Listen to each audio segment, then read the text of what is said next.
जिस अंदाज में राजस्थान ने तीसरा और चौथा मुकाबला जीता, अब यह कहा जा रहा है कि ये वो टीम है जो 2022 की तरह दोबारा से फाइनल में पहुंच सकती है, क्योंकि ना केवल बल्लेबाजी की ताकत इस वक्त नजर आ रही है बल्कि राजस्थान की गेंदबाजी की भी ताकत नजर आ रही है।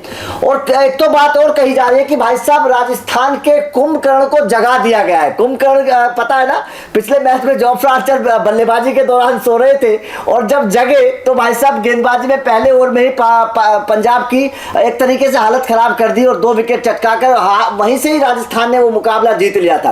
तो कुंभकर्ण भी जग गया है और स्पिनर भी बढ़िया करने लगे हैं, बल्लेबाज भी बेहतर परफॉर्मेंस करने लगे हैं। जो बल्लेबाजी का कुंभकर्ण था यशस्वी जायसवाल, वो भी जाग गया है। तो कुल मिलाकर राजस्थान की बल्लेबाजी और गेंदबाजी इस वक्त दोनों बेहतर और मजबूत नजर आ रही है और लगातार 2 मुकाबले जीतकर अब राजस्थान तीसरे मुकाबले में पहुंच जाएगी अहमदाबाद गुजरात के सामने। लेकिन गुजरात का विजय रथ रोकना भी आसान होगा नहीं, क्योंकि गुजरात भी लगातार शानदार परफॉर्मेंस करती हुई जीतती आ रही है। शुभमन गिल की कप्तानी में वहां भी सारी टीम बेहतर परफॉर्मेंस करती नजर आ रही है, लेकिन गुजरात की टीम में इनके अपने पुराने खिलाड़ी जोस बटलर मौजूद हैं। अब ये राइवलरी कैसी होगी, इस पर चर्चा करेंगे। सौरभ मेरे साथ मौजूद है। लगातार आप सौरभ को देखते हैं हमारी वीडियो में। राजस्थान रॉयल के ना केवल फैन है बल्कि राजस्थान रॉयल के मैनेजमेंट के साथ भी जुड़े हुए होते हैं। कई सारी अंदर की खबरें भी सौरभ लेकर आएंगे हमारे सामने। सौरभ देखिए, लगातार 2 मुकाबले राजस्थान जीतकर आ रही है। जाहिर तौर पर मनोबल 7वें आसमान पर होगा। परफॉर्मेंस बल्लेबाजी की आप बात कर लीजिए, संजू सैमसन का हमें इंतजार था, वो भी आ गया है। जायसवाल की परफॉर्मेंस का इंतजार था, वो भी आ रहा है। संजू तो बेहतर कर ही रहे हैं। ध्रुव जुरैल का वो छक्का मेरे अभी भी जहन में ताजा है, जो उन्होंने शानदार तरीके से लोंगोन की तरफ मारा था। बेहतर बल्लेबाजी, रियान पराग की बल्लेबाजी हम देख चुके हैं। मतलब बल्लेबाजी फॉर्म में आ रही है, गेंदबाजी धीरे धीरे फॉर्म में आती जा रही है। अब राजस्थान को आप कैसे देख रहे हैं? सबसे पहले तो धन्यवाद त्यागी जी, आपने मुझे इंट्रोड्यूस किया इस शो के अंदर। थोड़ा समय लिया पर सगड़ा पहली आप सगड़ा ने खमा गणी और आप सगड़ा राजस्थानी लोग पहला 2 मुकाबला हारिया के बाद में सबने यहाँ लागे हो कि यार काई टीम है, राहुल द्रविड़ काई करियो है टीम के सागे। पर अब अगर आप बात करें 2 बैक टू बैक विन्स और वी आर देयर गाइज, हम मैदान में आ चुके हैं, पूरी तरीके से उतर चुके हैं। और ये वही मैं बोल रहा था कि एक मोमेंटम शिफ्ट की ज़रूरत है, जो रियान पराग ने खास तौर पे गुवाहाटी में करके बताया अपनी कप्तानी की चालाकी से। जोफ्रा आर्चर का आपने एक अच्छा पॉइंट यूज़ किया वहाँ पे कि जोफ्रा आर्चर का जागना इस टीम को जगाने के लिए बहुत ज़रूरी था। और देखिए, आप बात करेंगे पिछले साल मिचेल स्टार्क की, अगर मैं बात करूँ हल्की सी, बहुत इन्वेस्टमेंट किया था, 20-25 करोड़ रुपए आपके क्या ने इन्वेस्ट किए थे। पूरा सीजन वो नहीं जागे सेमीफाइनल फाइनल में, लेकिन वहां तक पूरी टीम लेके गई उनको सेमीफाइनल फाइनल तक। बिल्कुल। और उन्होंने रीपे किया वो जो 25 करोड़ हैं, लेकिन वो सेमीफाइनल फाइनल के लिए। ये एक मैं ऐसे बॉलर की बात कर रहा हूँ जो पिछले हफ्ते तक सब लोग बोल रहे थे कि यार क्या गली के बॉलर बेटर है इनसे। तो 4 ओवर में 80 रन खा रहे हैं, 4 ओवर में 80 रन खा रहे हैं। सबसे महंगे गेंदबाज आईपीएल के इतिहास के 18 सालों में सबसे महंगे गेंदबाज। वो बॉलर उठ के आता है अगले ही दिन, थोड़ा बेटर परफॉर्म करता है केकेआर के सामने, फिर वो बॉलर उठ के आता है उसके अगले मैच में रचिन रविंद्र को वो ओवर 4 बॉल उन्होंने डॉट कराए पहले आगे, 3 बॉल डॉट कराए और चौथी पे विकेट, और सेम वही बाहर निकालते रहे Rachin Ravindra swing and miss और 1 बॉल लगी और पीछे आउट। और उसके बाद से ये अलग ही जोफ्रा आर्चर है। उसके बाद अगर मैं आपको थोड़े से आंकड़े दूं, क्योंकि मैं आंकड़ों का बंदा हूं, 7 ओवर किए हैं पिछले 2 मैचेस के अंदर और बेहतरीन अंदाज में बेहतरीन इकोनॉमी। आप पिछले मैच में भी उठा के देखें, सिर्फ 13 रन दिए। बिल्कुल। और इस मैच में 25 रन, तो 7 ओवर में 38 रन दिए हैं। रन बॉल भी नहीं, 42 गेंदों में 38 रन दिए हैं 2 मैचेस में। और ये वही बॉलर है जो हफ्ते भर पहले 76 रन खा के आया 24 बॉल में। बिल्कुल। तो ये अलग ही एक अंदाज में जोफ्रा आर्चर जो उठ के आए हैं ना, मैं कहता हूँ कि इन्होंने राजस्थान में वो जान फूकने का काम कर दिया है और ये टीम कैपेबल है कप उठाने के लिए। मतलब बुलेट का इंजन है जोफ्रा आर्चर, गर्म हो चुके हैं। बिल्कुल, और उनको जरूरत भी थी, क्योंकि अगर आप सर ये बॉलिंग यूनिट उठा के देखें तो एक सीनियर बॉलर के तौर पे जोफ्रा आर्चर ही वहां पे दिखते हैं। संदीप शर्मा है, पर संदीप शर्मा को हम सभी वैसे देखते हैं कि यार ठीक है, एक्सपीरियंस्ड है, सब कुछ है, पर एक बॉलिंग लीडर के तौर पे आप शायद डेथ ओवर में संदीप शर्मा अच्छे हैं। पावर प्ले में जो वो विकेट चटका रहे हैं, पावर प्ले में, क्योंकि हमने पंजाब के खिलाफ देखा कमाल की परफॉर्मेंस उनके लिए। बिल्कुल, आप बिल्कुल श्रेय दीजिए, जोफ्रा आर्चर को श्रेय दीजिए, पर यही संदीप शर्मा हमेशा हर बार पीछे रह जाते हैं कि यार अगर आप उनके स्टैट्स उठा के देखें, 4 ओवर पावर प्ले में भी अच्छे 21 रन दिए हैं, सिर्फ 21 क्या होता है, 206 के चेज में सिर्फ 21 रन दिए हैं। पावर ऐसे आपके 1-2 नहीं, आप गिनते चले जाइए। पंजाब के खिलाफ जोफ्रा आर्चर 4 में 25, सारे गेंदबाज ऐसे, ये सारे गेंदबाज इसलिए ऐसे हुए क्योंकि ऊपर से जोफ्रा ने 2 विकेट निकाल के दे दिए। मैच 50% मैच वहीं से हो गया था। आर्टिफिशियल अगर आप विकेट ले लेते हैं तो बात अलग है। आर्टिफिशियल वो था कि एक्साइटमेंट थी आर्टिफिशियल की नेहाल वडेरा का 4 रन पे कैच छूट गया, नेहाल वडेरा ने 50-60 रन बना दिए, आपको 5 ओवर के अंदर 70 रन चाहिए थे, लास्ट में ग्लेन मैक्सवेल खड़े हैं, थोड़ा एक्साइटिंग हो गया था। पर उसके बाद जो लास्ट के 5 ओवर है, 20 रन बनाए पंजाब ने, 30 गेंदों में 20-25 रन बनाए और 4-5 विकेट भी खोए उस नहीं, एक तरफा हरा दिया ना पंजाब के, एक तरफा हराया है, ये तो तरफा हराया है। और एक पंजाब मामूली टीम नहीं है इस बार अगर आप कोई भी अगर आप बड़े बड़े संस्थानों के प्रोग्राम उठा के देखें तो टॉप 4 की टीम, बड़े बड़े दिग्गजों ने इस बार कहा है कि पंजाब किंग्स टॉप 4 की टीम है, और कई ने तो कहा है कि ट्रॉफी उठाने वाली टीम है। बिल्कुल बिल्कुल। और उस टीम को 50 रन सिर्फ एक हार नहीं होती है, आईपीएल के अंदर एक तमाचा होता है 50 रन की हार। देखिए मैं केवल ये नहीं करूं, देखिए आपने चेन्नई के खिलाफ जोफ्रा आर्चर की जिक्र करा, 3 ओवर में केवल 13 रन दिए हैं। बिल्कुल, 3 ओवर में केवल 13 रन, ये बहुत अच्छे परफॉर्मेंस है। और मैं तो बोलता हूं कि चेन्नई जैसी टीम के खिलाफ अगर ऐसी परफॉर्मेंस आप कर रहे हैं तो बहुत मतलब मैच विनिंग परफॉर्मेंस है। और ये बात कही भी जा रही थी कि जोफ्रा आर्चर अगर परफॉर्मेंस अच्छा करेंगे तो राजस्थान के लिए अच्छा होगा। ये पहले से भी इस तरीके की चर्चा है कि अब जोफ्रा आर्चर फॉर्म में है, गेंदबाजी के तौर पर तो कोई प्रॉब्लम नहीं है। अब यहाँ पर देखिए, अगर मैं चेन्नई के खिलाफ मुकाबले की जीत को देखूं, 182 रन बनाए हैं, उसके बाद में पंजाब के खिलाफ मुकाबले को देखें 205 रन बनाए हैं, उसके बाद में आप कोलकाता की अगर देखें, कोलकाता जीती जरूर, लेकिन यहाँ भी राजस्थान ने बेहतर तरीके से फाइट करी थी। मतलब ऐसा नहीं है कि मामला गड़बड़ है, थोड़ा सा बल्लेबाजी क्रम अगर ऊपरी क्रम का बेहतर थोड़ा सा रन बन जाते तो यहाँ भी बढ़िया होगा। मैं फिर से वही बोलूंगा कि अगर आप आईपीएल की किसी भी टीम को उठा के देखें तो एक बैलेंस लगता है हर टीम के अंदर। राजस्थान की जब आप बात कर रहे थे इस आईपीएल से पहले, अगर आप टीमें उठा के देखें तो शायद आप भी यही अंदर ही अंदर मन में सोच रहे होंगे कि यार कुछ तो मिसिंग है इस टीम के। मिसिंग मेरे हिसाब से नहीं है। मैंने आपके पिछले वीडियो में भी अगर आप उठा के देखें तो मैंने यही आपको बात बोली थी, और मैं आपको हमेशा ये बात बोलता हूँ जब हम डिस्कस करते हैं कि राजस्थान ने किस किस को छोड़ा है।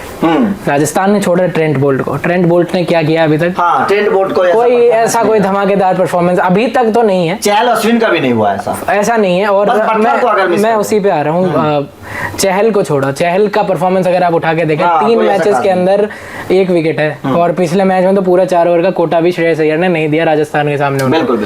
और फिर अगर आप देखें अश्विन के लिए, और उनका भी 1 ही विकेट है अभी तक, 4 मैच हो चुके हैं, तो बिल्कुल परफॉर्मेंसेस नहीं है। अगर आप श्रीलंकाई स्पिनर्स का ड्यू देखें, मैं आपको हमेशा ये बात बोलता हूँ कि राजस्थान ने 2 स्पिनर, वर्ल्ड क्लास स्पिनर जरूर छोड़े हैं, पर उस करियर के अपने स्टेज पे छोड़े हैं जब अश्विन की उम्र शायद 37-38 साल है। युजवेंद्र चहल भी, अब वो करियर का ग्राफ नीचे ही जाएगा, 35-36 साल, 34-35 साल के युजवेंद्र चहल भी हैं। तो ठीक है, सही टाइम पे उन दोनों को छोड़ा है। और जो 2 स्पिनर लेके आए हैं, तीक्षणा, वी ऑल नो कि वर्ल्ड क्लास बॉलर हैं T20 के गेम में। मैन टू मैन अगर आप अश्विन से कंपेयर करते हैं, तीक्षणा के 4 ओवर अगर आप मुझे पूछेंगे तो मैं एनी डे तीक्षणा को दूंगा आईपीएल के अंदर। और वैसा ही कुछ हसरंगा के लिए भी है कि मतलब he has a point two prove.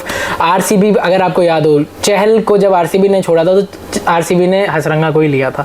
RR ने जब चहल को छोड़ा तो आरआर ने भी हसरंगा की तरफ ही देखा है। तो हसरंगा हसरंगा में मुझे एक चीज बड़ी खासियत लगती है सौरभ, कि वो गुच्छों में विकेट लेता, मतलब लेता है तो 4-5 विकेट लेता है। बिल्कुल। और पिछले मैच में भी अगर आपको याद हो, एक बहुत बड़ा विकेट नेहाल वडेरा जिस तरीके से खेल रहे थे, ऐसा लग रहा था एक टाइम पे कि यार ये बंदा कुछ कर सकता है, नहीं तो क्लोज तो लेके जाता है। ऐसा नहीं कि विकेट ले जाते। तो ये हसरंगा की और तीक्षणा की बहुत अच्छी खासियत है। और यहाँ पे अगर बात करें थोड़ी पंजाब किंग्स की भी, तो यहाँ पे श्रेयस अय्यर की बहुत बात हो रही थी कि कप्तान कप्तान कप्तान।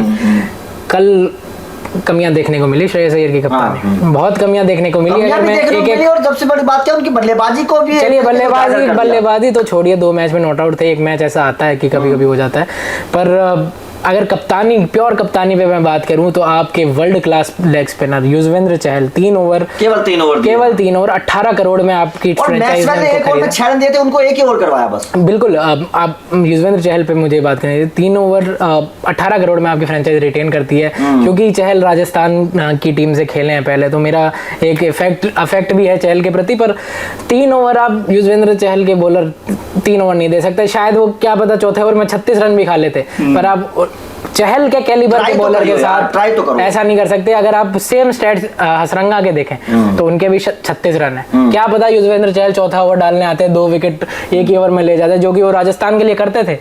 एक ओवर में वो भी गुच्छों में विकेट लेते थे। लेग स्पिनर की खासियत होती है ये कि वो 30-35 रन के लिए जाएंगे, पर विकेट लेंगे तो 3-4-7 में भी ले सकते हैं। और एक मैच मुझे याद है जब श्रेयस अय्यर को ही उन्होंने हैट्रिक ली थी केकेआर के सामने, तो श्रेयस अय्यर को भी आउट किया था। 30 बॉल पे 40 रन चाहिए थे केकेआर को, और युजवेंद्र चहल आए मैच का 16वां ओवर, एक ही ओवर में हैट्रिक, 3 विकेट एक ही ओवर में, और पूरा गेम का रुख बदल दिया। तो वैसा काम भी चहल कर सकते हैं, और आपने उनको भरोसा नहीं जताया उतना, तो ये एक बड़ी शॉकिंग बात थी। फिर आप मैक्सवेल की आपने जैसा बात किया कि एक ओवर आपने दिया, पावर प्ले का ओवर था वो, और सिर्फ 6 रन दिया उस ओवर में, और सेट बल्लेबाज कोई भी विकेट नहीं गया राजस्थान का। संजू सैमसन और यशस्वी जायसवाल खेल रहे हैं, जबकि स्टोइनिस के 4 ओवर में 48 रन दे दिए थे, उसके बावजूद उनको लगा के रखा। स्टोइनिस के 4 ओवर, अगला मेरा टॉपिक वही था कि स्टोइनिस को जो चौथा ओवर है वो आपने मैच का 20वां ओवर दिया था। बिल्कुल सही, ये तो बिल्कुल एकदम अनदेखी कप्तानी कल श्रेयस अय्यर ने की, जितनी तारीफ उनकी हो रही थी। शायद थोड़ा उन्होंने बताया कि यार इतनी भी तारीफ मत करो, और उसकी बड़ी पिटाई नीतीश राणा ने रियान पराग ने की थी। रियान पराग के वो छक्के मुझे अभी भी याद है। आप मैच का आखिरी ओवर स्टोइनिस को कैसे दे सकते हैं? ये तो एनी डे ब्लंडर है। आपने यूजी के पूरे 4 ओवर का कोटा नहीं दिया। मैक्सवेल ने आपके लिए पावर प्ले के अंदर 1 ओवर किया जिसमें एक चौका खाया, 5 बॉल पे सिर्फ 2 रन दिए, बाकी 5 बॉल पे उन्होंने, उनको आपने दूसरा ओवर भी नहीं दिया। तो बहुत सारी ऐसे कल कप्तानी में श्रेयस अय्यर की प्रॉब्लम थी। पर राजस्थान खुश होगा, राजस्थान खुश होगा। अब सौरभ एक चीज मैं जानना चाहता हूँ कि अब मुझे ऐसा लग रहा है कि आपकी प्लेइंग 11 पूरी सेट है, मतलब अब किसी चीज की बदलाव की जरूरत है नहीं।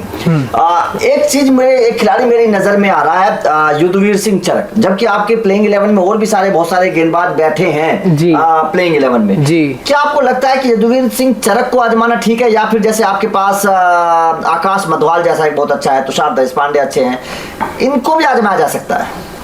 देखिए, युद्धवीर सिंह चरक जम्मू कश्मीर से आते हैं, और थोड़ा सा मैं दर्शकों को बता दूं, अगर आपको अभी मैच याद हो, पिछले 2-3 महीने हो गए अब तो शायद, रणजी का मुकाबला मुंबई और जम्मू कश्मीर का, जिसमें जम्मू कश्मीर ने मुंबई जैसी ताकतवर टीम को रणजी के मुकाबले में हराया था। उस टीम का पार्ट थे रोहित शर्मा, भारतीय टीम के कप्तान, यशस्वी जायसवाल, और फिर सूर्य कुमार यादव भी उस टीम का हिस्सा थे, अजिंक्य रहाणे उस टीम का हिस्सा थे। तो पूरी एक इंडियन प्लेइंग 11 ही अगर आप कहते हैं, शार्दुल ठाकुर और ये सब लोग उस टीम का हिस्सा थे।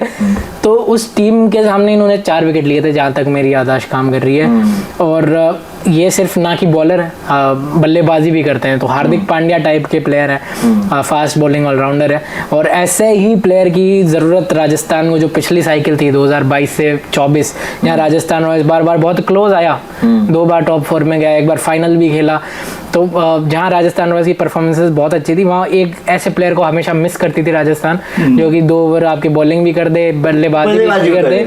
जैसा काम स्टोइनिस पंजाब के लिए कर सकते हैं, वैसा कुछ काम ये युद्धवीर भी कर सकते हैं आरआर के लिए। एक ऑलराउंडर की कमी खल भी रही थी, मतलब उस ऑलराउंडर के तौर पर इसको ठीक है, नीचे डाउन द ऑर्डर बल्लेबाजी कर सकते हैं। मैं स्टोइनिस तो शायद थोड़ा ज्यादा बोल रहा हूँ, क्योंकि स्टोइनिस गेम को चला भी सकते हैं, पर वो वाला काम शायद युद्धवीर अभी ना कर सकते हैं, बट फ्यूचर में हम देखेंगे युद्धवीर को और ज्यादा खेलते हुए, तो ज्यादा पॉसिबल। अच्छा, जिस तरीके की परफॉर्मेंस यशस्वी जायसवाल, संजू सैमसन की ओपनिंग में आ रही है, और उसके बाद में रियान पराग, क्योंकि चर्चा हमेशा ये होती है सौरभ की टॉप 3 अगर किसी टीम का मजबूत है तो वो टीम बड़े रन बना सकती है या बड़े रन चेज कर सकती है।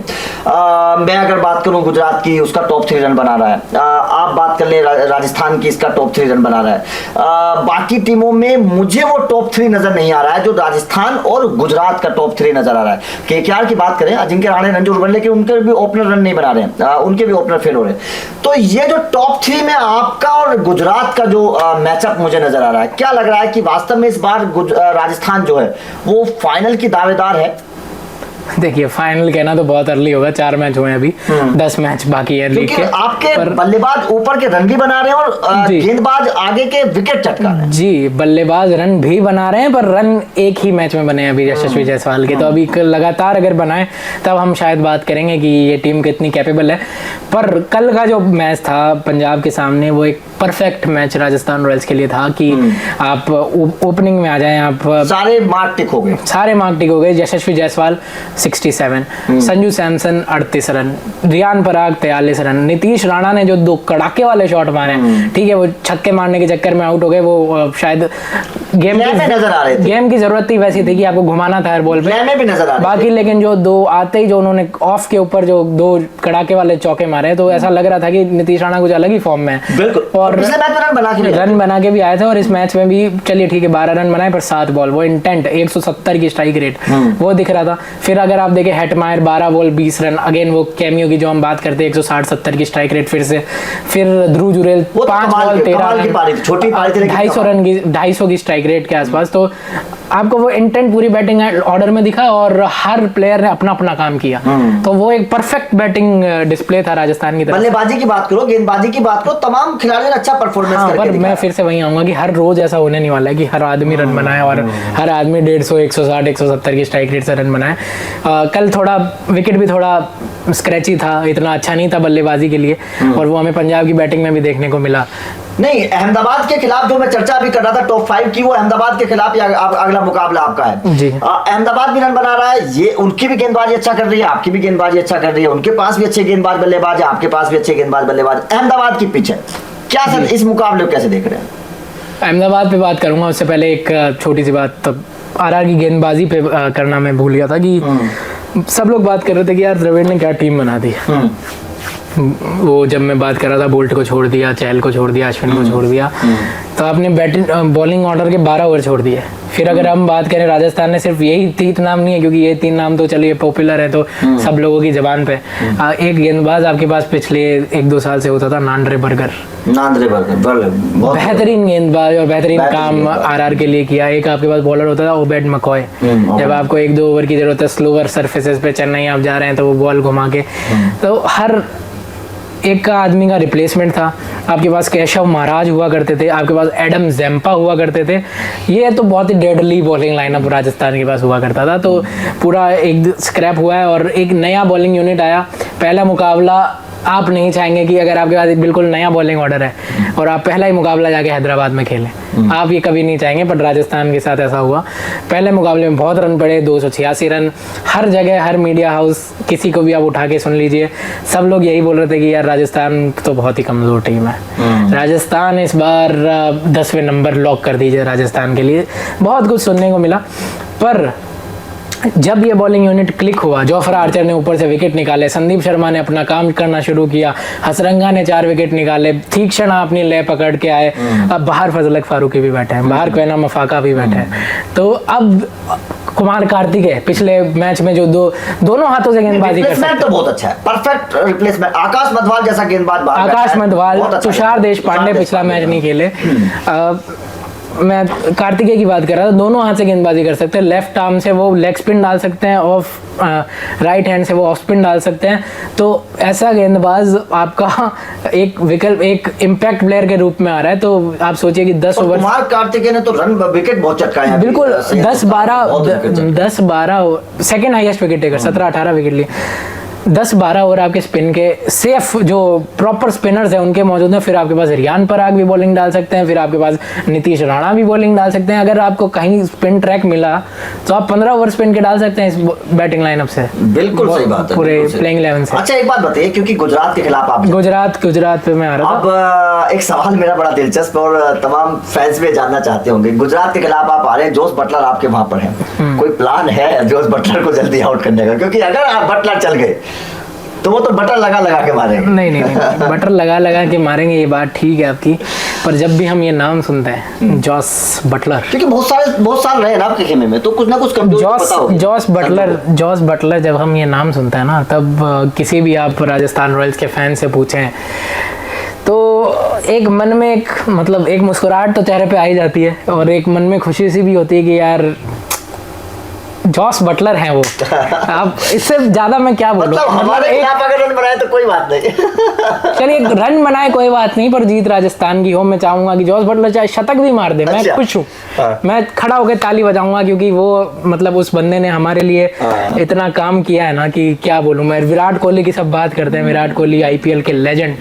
आप बात करते हैं कितनी 100 है उनकी, 800 है। जॉस बटलर की राजस्थान के लिए 700 है। एक टीम तो के लिए। आप सोच लीजिए कि किस लेवल के, किस दर्जे का काम उन्होंने किया। और टाइम स्पेन देखिए, विराट कोहली 18 साल से खेल रहे हैं ये बैंगलोर। बहुत बड़ी बात है। ये राजस्थान के 2018 मतलब, से अगर आप ये बात बोले तो मतलब राजस्थान के फैंस के दिल में बसे हुए जॉस बटलर। बिल्कुल दिल में बसे हुए हैं। और जॉस बटलर वैसे खिलाड़ी थे, अगर मैं सीरियस बात करूं आपके साथ, राजस्थान की सबसे बड़ी गलती अगर आप कहें, ये अगर आप हेडलाइन दें या कुछ भी, सबसे बड़ी गलती राजस्थान रॉयल्स की ये थी कि जॉस बटलर को जाने दिया। एक ऐसा प्लेयर जिस मतलब वो खड़ा रहता था यार, वो आपकी पूरी बैटिंग यूनिट पूरी काम कर रहे हैं वो। बिल्कुल पूरी की पूरी आपकी बैटिंग यूनिट नीचे लगी है। पिछले साल केकेआर के सामने आपको वो मैच याद होगा, 200 रन 220 रन के आसपास का लक्ष्य आपको चेज करना है, पूरी आपकी बैटिंग यूनिट आउट हो रही है, बंदा अकेला खड़ा है, छक्के मार रहा है, लास्ट में मैच जिता के वो ले गया।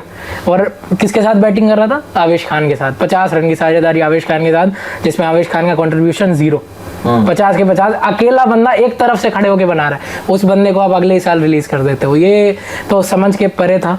और उसके अलावा भी जॉस बटलर की कंट्रीब्यूशन तो बहुत ही ज्यादा है, मैं गिनाने लगूंगा तो नहीं। फिर भी अगर प्लान हो तो क्या प्लान आजमाना चाहेगी राजस्थान? क्योंकि हमने देखा है एसआरएच के खिलाफ इन स्विंग गेंद पर थोड़ा सा शुरुआत में फंसते हैं जॉस नहीं, बटलर। वो तो ठीक है, जॉस बटलर हमेशा से ऐसा ही स्टार्ट करते हैं।